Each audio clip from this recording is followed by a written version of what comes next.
നേമത്തെ തോൽവിൽ CPM area committee യോഗത്തിൽ ഗുരുതര ആരോപണം. BJP നേതാക്കളിൽ നിന്ന് ചിലർ പണം കൈപ്പറ്റി. ഇവരാണ് തോൽവിക്ക് വഴിയൊരുക്കിയതെന്നാണ് ആരോപണം. പാർട്ടി കമ്മീഷനെ വെച്ചാൽ തെളിവുകൾ നൽകാൻ തയ്യാറാണെന്നും അംഗങ്ങളിൽ ചിലർ പറഞ്ഞു. തുറന്ന് വിമർശിക്കാൻ സംസ്ഥാന ഘടകം ആവശ്യപ്പെട്ടപ്പോൾ അത് വലിയ രീതിയിൽ കൊടുങ്കാറ്റ് പോലെ എല്ലാ കീഴ്ഘടകങ്ങളിലും വിമർശനം ഉയരുകയാണ്.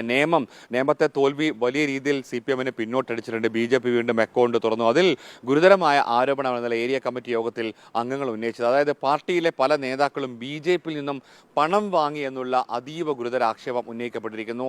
ഈ ഒരു പണം വാങ്ങി പ്രവർത്തനത്തിൽ മെല്ലെപ്പോക്ക് നടത്തിയതാണ് ശിവൻകുട്ടിയുടെ തോൽവിക്ക് കാരണം എന്നുള്ളതാണ് പല അംഗങ്ങളും ഉന്നയിച്ച ആരോപണം. ഇതിൽ ഒരു പാർട്ടി ഒരു കമ്മീഷനെ വെക്കുകയാണെങ്കിൽ തെളിവ് തരാമെന്ന് വരെ ചില അംഗങ്ങൾ കൃത്യമായി പറഞ്ഞു എന്നുള്ളതും ഇതിൻ്റെ ഒരു ആരോപണത്തിൻ്റെ ഗൗരവം വർദ്ധിപ്പിക്കുകയാണ്.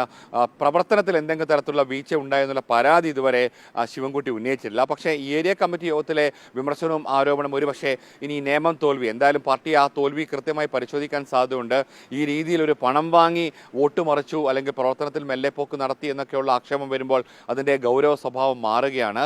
ഇന്നലെ MV ജയരാജൻ്റെ സാന്നിധ്യത്തിലായിരുന്നു യോഗം. ആ യോഗത്തിൽ മറ്റെല്ലാ യോഗം പോലെ പാറശാല ഏരിയ കമ്മിറ്റിയൊക്കെ ഇന്നലെ ഉണ്ടായ പോലെ തന്നെ അതിരൂക്ഷമായ വിമർശനം മുഖ്യമന്ത്രിക്കും പിണറായി വിജയനുമെതിരെയൊക്കെ വലിയ വിമർശനം, ഗുരുതരമായ പരാമർശമൊക്കെ സംസ്ഥാന സെക്രട്ടറിക്കെതിരെ ഉയർത്തുന്നുണ്ട്. സെക്രട്ടറിയുടെ പരാമർശങ്ങൾ ശരിയല്ല, വാർത്താ സമ്മേളനത്തിലെ രീതി ശരിയല്ല, അങ്ങനെ കൂട്ട വിമർശനം എല്ലാ കമ്മിറ്റികളിലും ഉയരുകയാണ്. ഈ നേമം തോൽവിയെക്കുറിച്ചുള്ള ആക്ഷേപത്തിന് കുറെ കൂടി ഒരു ഗൗരവ സ്വഭാവം കൂടിയുണ്ട്.